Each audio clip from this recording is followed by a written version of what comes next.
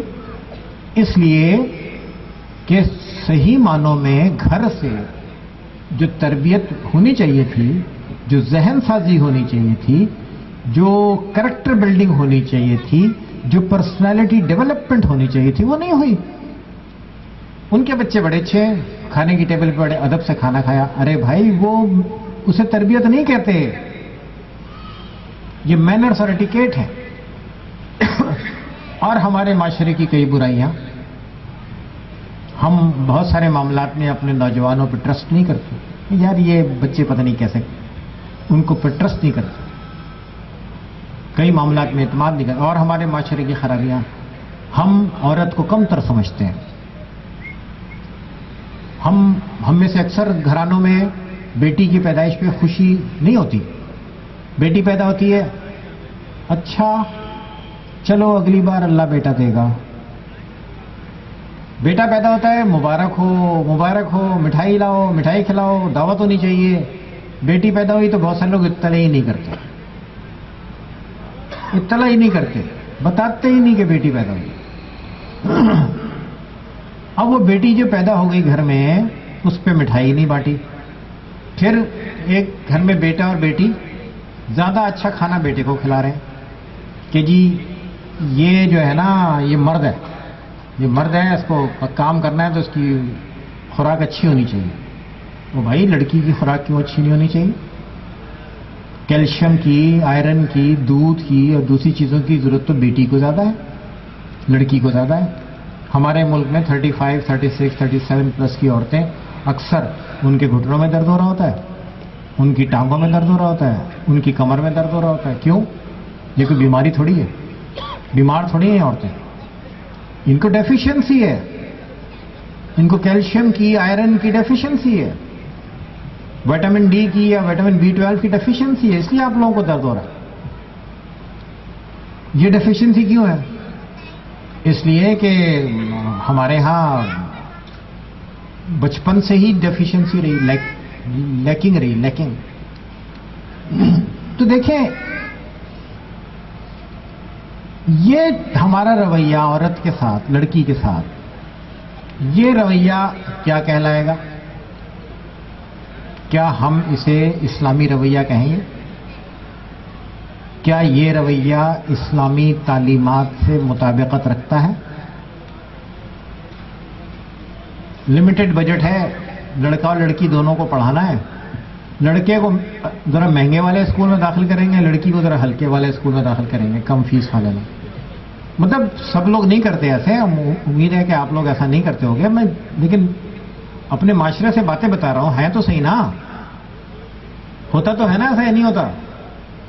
تو اب دیکھیے کتنے گھروں میں میں نے دیکھا کہ لڑکی بیچاری کو چھوٹے اسکول میں ڈالا، لڑکے کو ایک مہنگے اسکول میں ڈالا، اس کے نخرے بھی زیادہ اٹھائے، لڑکے صاحب میٹرک یا اے لیول میں کم گریڈ لے کر آئے اور بیٹی صاحبہ جو تھی 70%, 80% نمبر لے کے پاس ہوئی۔ لڑکی پڑھائی میں بھی اچھی، لڑکی والدین کی فرما بردار تابع دار بھی زیادہ، لیکن سارا جھکاؤ مرد کی طرف، بیٹے کی طرف۔ یہ کیا ہے؟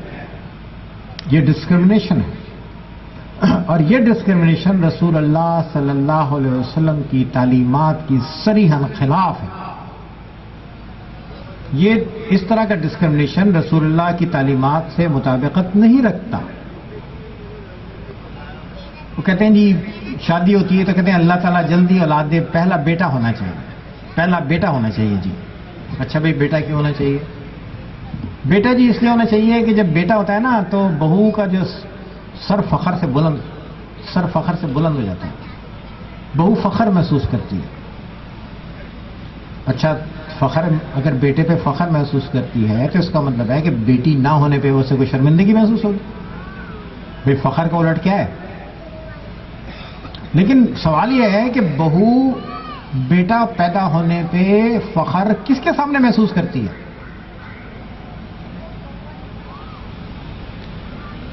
بتائیں جی ریانہ، کس کے سامنے محسوس کرتی ہے؟ ساس کے سامنے. تو ساس کون ہے؟ بھائی سسر کو اتنا فرق نہیں پڑتا بیٹا بیٹی کا، زیادہ تر گھر میں عورتوں کو زیادہ مسئلے ہوتے ہیں. تو عورت لڑکی انوانٹیڈ کس کے لیے زیادہ ہے؟ چلو مردوں کے لیے بھی ہوگی لیکن زیادہ کس کے لیے ہے؟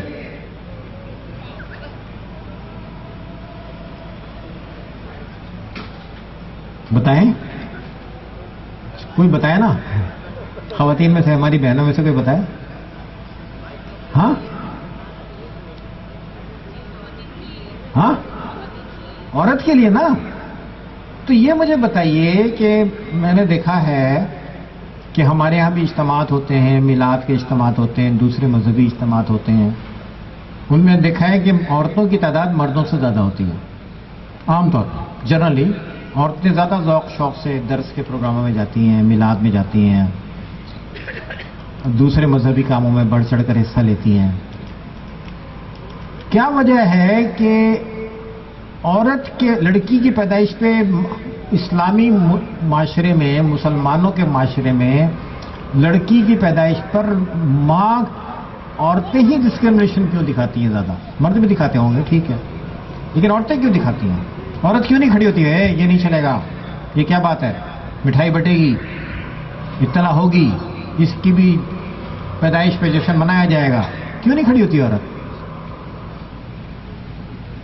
اس لیے کہ ہم نے دینی تعلیمات کو ٹھیک طرح نہیں سمجھا، اس لیے کہ ہم نے اسلامی تعلیمات کو ٹھیک طرح نہیں سمجھا، اس لیے کہ ہم نے رسول اللہ صلی اللہ علیہ وسلم کی تعلیمات کو ٹھیک طرح نہیں سمجھا.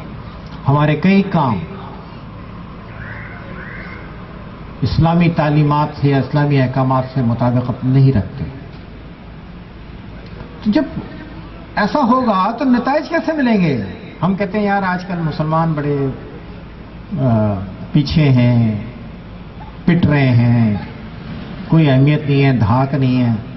بھائی چھوٹے چھوٹے معاملات میں آپ دیکھ لو، بڑے معاملات تو بعد میں جائیں گے، چھوٹے چھوٹے معاملات میں دیکھ لو کہ ہمارے کام کتنے مطابقت رکھتے ہیں کتنے نہیں رکھتے، خود دیکھ لیجیے. اب کہتے ہیں جی فلاں چیز کی، دیکھیں ہمارے دین نے ہر ایک کے حق مقرر کیے ہیں. باپ کا حق، ماں کا حق، بیٹے کا حق، بیٹی کا حق، ساس کا حق، بہو کا حق. کسی کا حق باقی نہیں رہا، کسی کا حق دوسرے کے حق سے کلیش نہیں کرتا. ایسا نہیں ہے کہ بھئی شادی ہو گئی تو ماں کا حق کم ہو گیا، بیوی کا بڑھ گیا، یا بیوی کا حق کم ہو گیا باقی، ایسا کچھ نہیں ہے. ہر ایک کے اپنے اپنے حقوق ہیں، ان حقوق کی ٹھیک طرح پاسداری کی جائے، گھر رحمتوں کا، برکتوں کا نزول کا ذریعہ وہ بن جائے گا مرکز. جہاں پہ آپ اسلام سے رہنمائی نہیں لیں گے وہاں پہ پرابلم آئیں گے.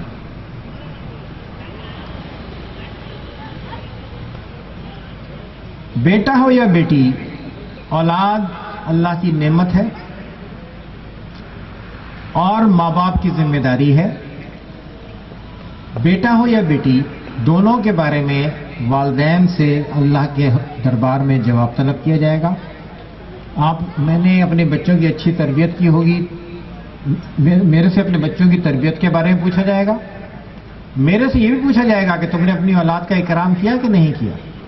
اگر ڈسکرمنیشن ہے، اگر بیٹے کو فوقیت ہے بیٹی کے اوپر صنف کی وجہ سے، اگر ٹھیک ہے کسی میں صلاحیتیں زیادہ ہیں، بیٹے میں صلاحیتیں زیادہ ہیں اس لیے اس کی امپورٹنس زیادہ ہے، اٹس اوکے. بیٹی میں کئی گھرانوں میں صلاحیتیں زیادہ ہیں، اس کو امپورٹنس ملنی چاہیے، اٹس اوکے.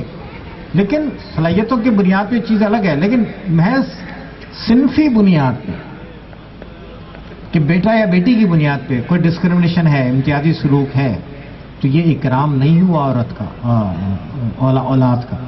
اولاد کے اکرام میں یہ بات شامل ہے کہ ان کے حق ان کو دیے جائیں، بیٹی کا ورثہ، اس کی شادی ہو جائے، اس کا ورثہ محفوظ ہے، باپ کے ماں کے جائیداد میں بیٹی کا حق ہے،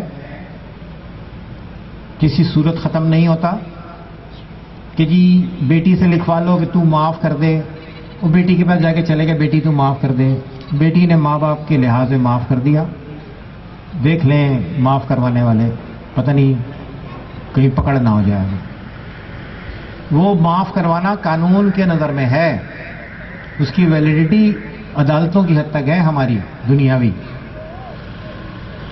بیٹی سے معاف کروا لیا، یا کتنے گھرانے ایسے ہیں کہ معاف بھی نہیں کرایا، والدین کا انتقال ہو گیا، بڑی پراپرٹی چھوڑ کے چلے گئے، بھائیوں نے بہنوں سے کہا دیکھو بھائی تمہاری شادیوں پہ اتنے پیسے خرچ ہو گئے ہمارے والد صاحب کے، تو تمہارا جو حصہ تھا نا وہ شادی میں تمہیں مل گیا، لہذا اب تمہارا اس چھوڑی پراپرٹی میں کوئی حصہ نہیں ہے۔ تو بھائی کیا لڑکے کی شادی پہ اخراجات نہیں ہوئے تھے کیا؟ لڑکے کی شادی کیا مسجد میں ہوئی تھی اور شربت پلا کے فارغ کر دیا تھا، اس پہ بھی ہوئے تھے اخراجات، اگر اخراجات کی بات ہے تو دیکھیے یہ ہمارے معاشرے کی خرابیاں ہیں جس سے ہم وہ جو احکامات کے جو مقاصد اور حکمتیں ہیں نا ان کو ہم پورا نہیں کر رہے، تو جب تک ہم وہ پورا نہیں کریں گے ہمارے ہاں بہت سارے کنفیوژن رہیں گے، اور ان کو پورا کرنے کے لیے ضروری ہے کہ بچپن سے اچھی تربیت کی جائے، بیٹے کی تربیت کی جائے، بیٹی کی تربیت کی جائے، انہیں ہر ماں یہ سوچے، ہر باپ یہ سوچے کہ اولاد کی نعمت ملنے پر کہ مجھے اللہ تعالیٰ نے اتنی بڑی نعمت سے نوازا، میری پوری کوشش ہوگی کہ رسول اللہ صلی اللہ علیہ وسلم کی امت کو میں ایک اچھا فرد دوں، ایک اچھا امتی میں، رسول اللہ کا ایک اچھا امتی میں سوسائٹی کے حوالے کروں۔ تو یہ وہ چیز ہوگی جس کو آپ آخرت میں آپ کے توشے میں کچھ پیش کرنے کے قابل چیز ہوگی، ورنہ تو ٹھیک ہے یہ مہنگے اسکول، مہنگے ڈریسز، یہ چیزیں تو ٹھیک ہے، یہ تو شوق ہے، ماں باپ کا شوق ہے۔ جب سالگرہ ہوتی ہے بچے کی تو بچے کی پہلی سالگرہ بڑے دھوم دھام سے منائی جاتی ہے، جب بچہ خاص طور پہ پہلا بچہ ہوتا ہے بیٹا یا بیٹی، اس کی سالگرہ بڑی دھوم دھام سے منائی جاتی ہے، بڑے مہمان بلائے جاتے ہیں، کیک بنتا ہے اور سب لوگ، اور بچے کے لیے بہت اچھے اچھے کپڑے پہنا بنتے ہیں، تو وہ جو بچے کپڑے ہوتے ہیں جھلمل کرتے ہوئے، اور جو اسے پہنا کے اس کی ماں لے کر آتی، پہلے بات تو بچہ ان کپڑوں کی گرمی سے رونا شروع ہو جاتا ہے، اور جو تالیاں والیاں بجتی ہیں، کیک کٹتا ہے، تالیاں بجتی، تو بچہ اور زور سے روتا ہے، گھبرا جاتا ہے، یاری کیا ہو رہا ہے؟ وہ بھائی وہ سالگرہ جو ہے نا، بچہ نہیں خوش ہو رہا ہوتا، وہ تو پریشان ہو رہا ہوتا ہے، ماں باپ اپنی خوشی کر رہے ہوتے ہیں، بچے کو تو پتہ ہی نہیں ہوتا، وہ تو پریشان ہو رہا ہوتا ہے کہ یہ کیا شور شرابہ ہے۔ دیکھیے اپنی خوشی ضرور پوری کیجیے، اپنی خوشی ضرور پوری کیجیے، اللہ کی نعمت کا شکر ادا کیجیے، خوشی اس طرح پوری کیجیے کہ آپ کی خوشی پوری کرنا اسے ایک اچھا انسان بنا دے، اسے ایک اچھا امتی بنا دے، اور آپ کی خوشی پوری کرنا آپ کو اللہ اور اللہ کے رسول کی نظر میں اچھا بنا دے، تو پھر تو بھائی ٹھیک ہے۔ اصل کامیابی دیکھیں آخرت کی کامیابی، کہتے ہیں فلاں آدمی جو ہے نا وہ بڑا آدمی ہے۔ بڑا آدمی کون ہے بھائی؟ بڑا آدمی جی وہ اتنا پیسہ ہو گیا، وہ چھوٹا سا بندہ تھا، محنت کی تو وہ اب وہ ایک کامیاب آدمی ہے، وہ کروڑوں پتی ہے یا اربوں پتی ہے، وہ ایک بڑا آدمی ہے۔ تو میں کہتا ہوں یار آپ اسے وہ بولو کہ وہ ایک رچ پرسن، امیر آدمی ہے۔ پیسے والا ہونا بڑا آدمی ہونا نہیں ہوتا، پیسے والا ہونا کامیاب آدمی ہونا بھی نہیں ہوتا۔